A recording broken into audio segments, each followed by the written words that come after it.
Ladies and gentlemen, have you ever noticed that the moment your life finally becomes peaceful, your mind starts looking for a reason to panic?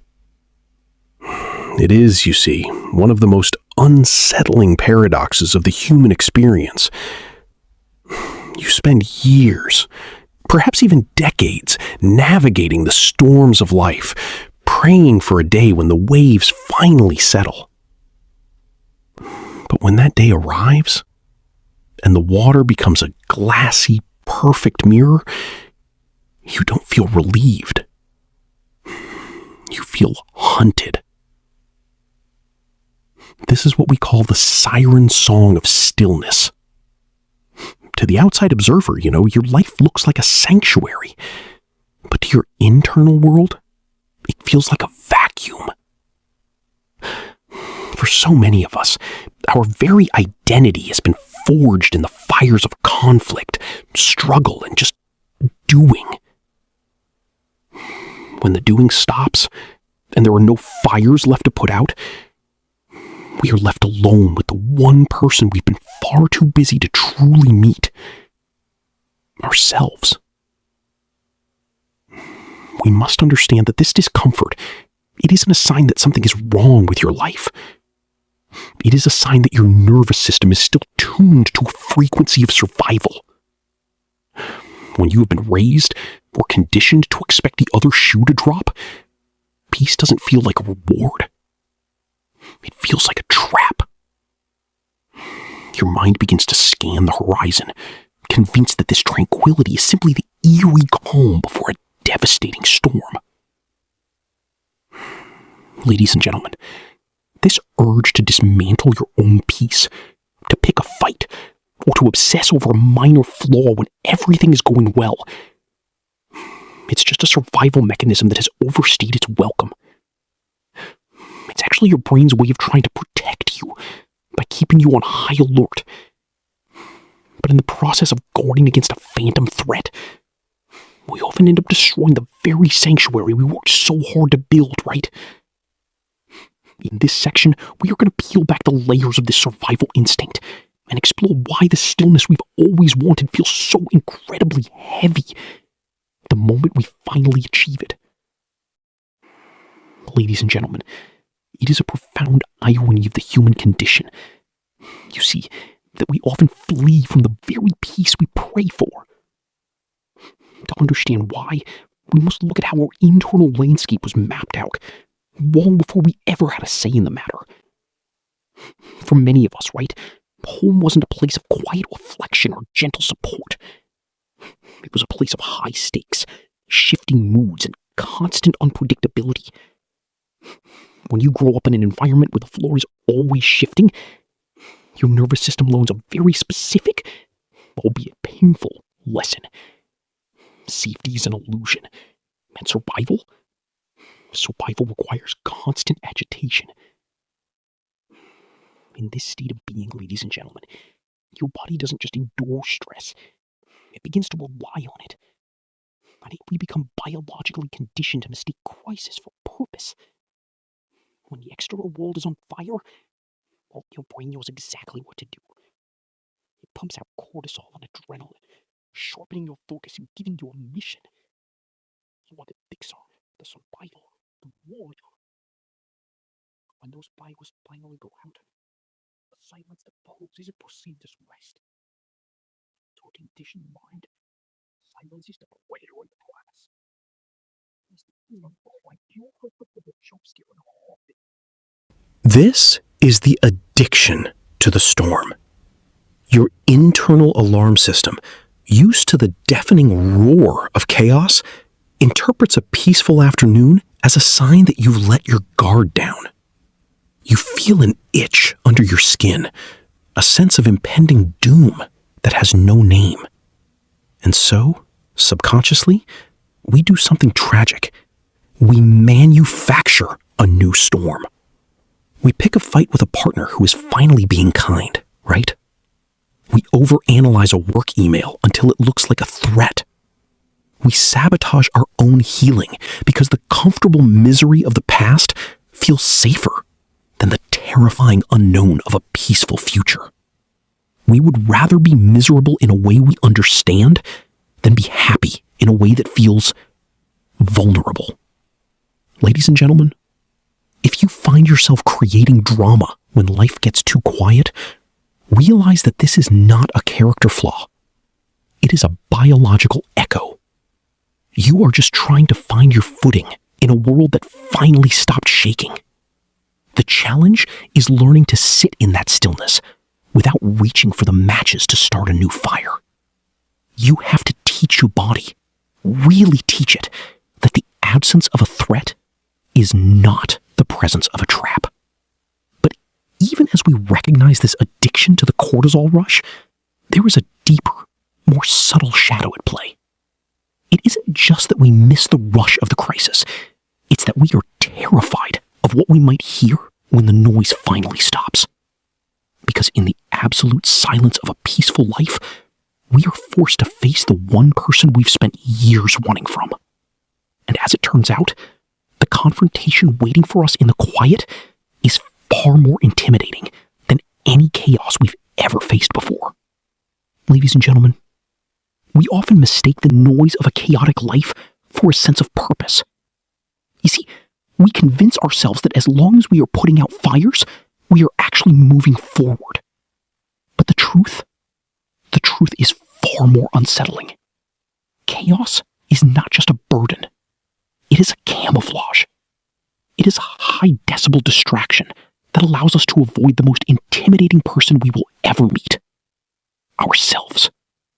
When the world finally goes quiet, when those external distractions that once occupied every inch of our mental bandwidth suddenly evaporate, this is where the true challenge begins. Because you see, peace is not merely the absence of conflict, it is the unfiltered presence of the self. In the silence of a peaceful life, there are no more excuses. There are no more crises to blame for our unhappiness, no more urgent dramas to keep us from looking inward.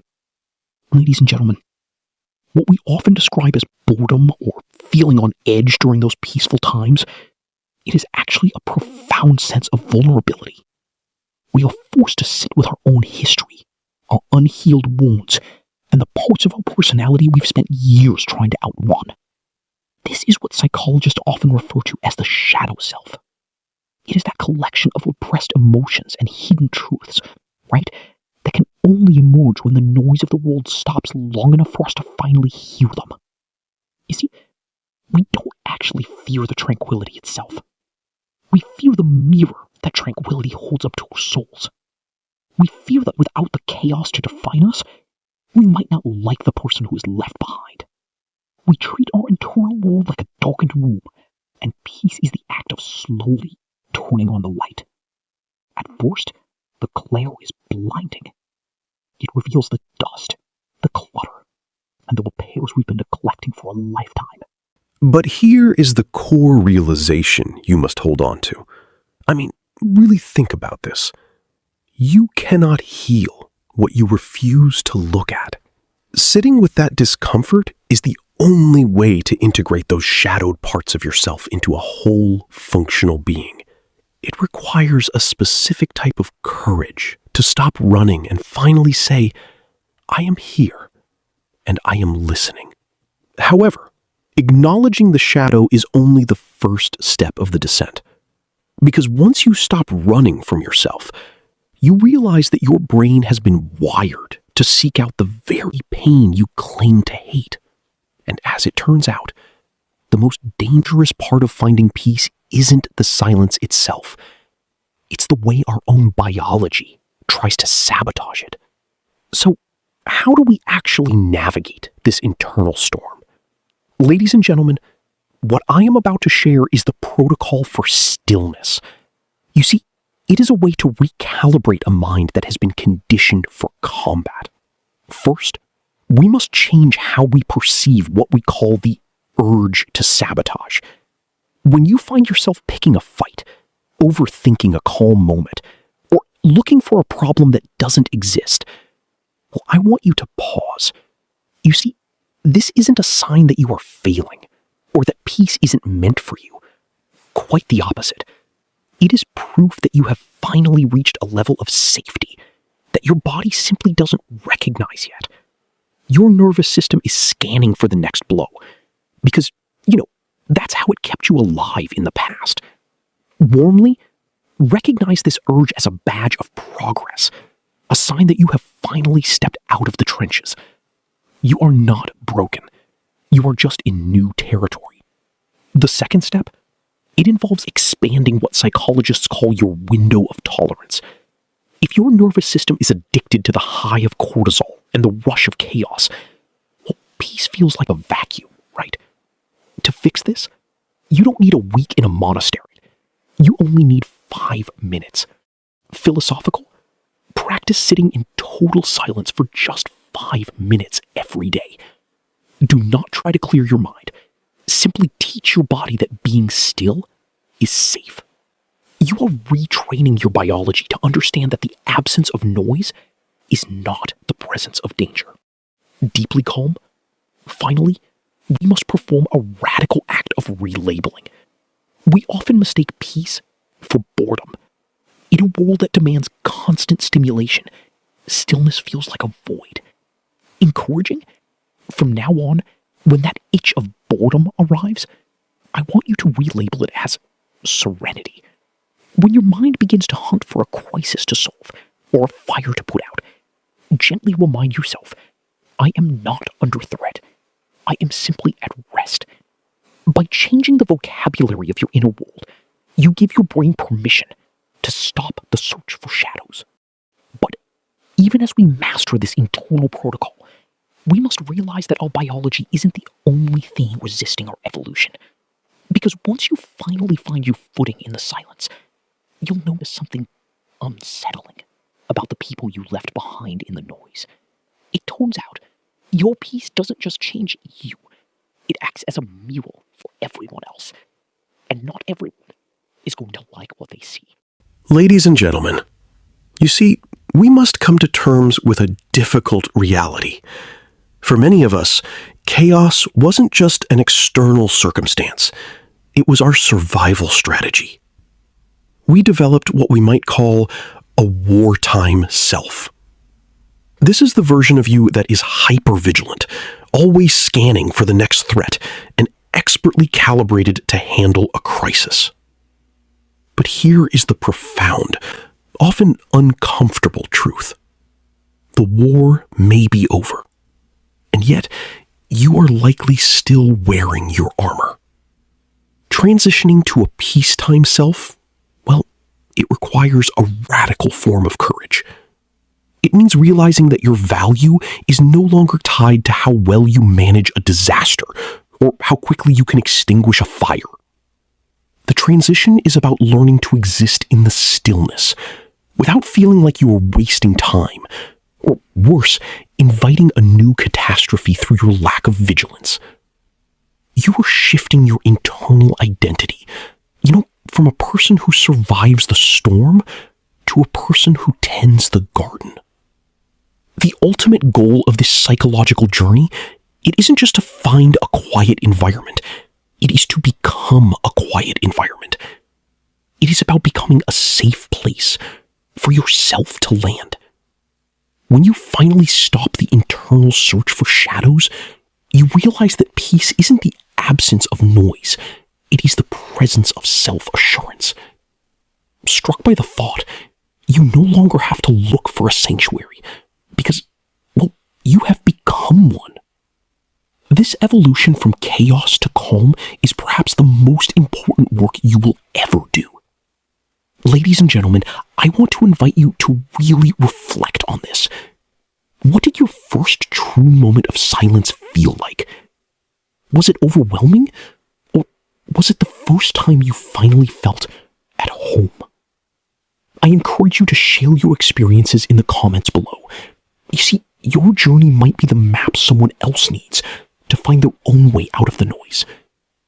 If this exploration into the depths of human behavior has resonated with you, please subscribe to Mindscapes Explode. Together, we will continue to pull back the curtain on the complexities of the mind and the soul. Ladies and gentlemen, until we meet again in the depths of the mind, stay curious and stay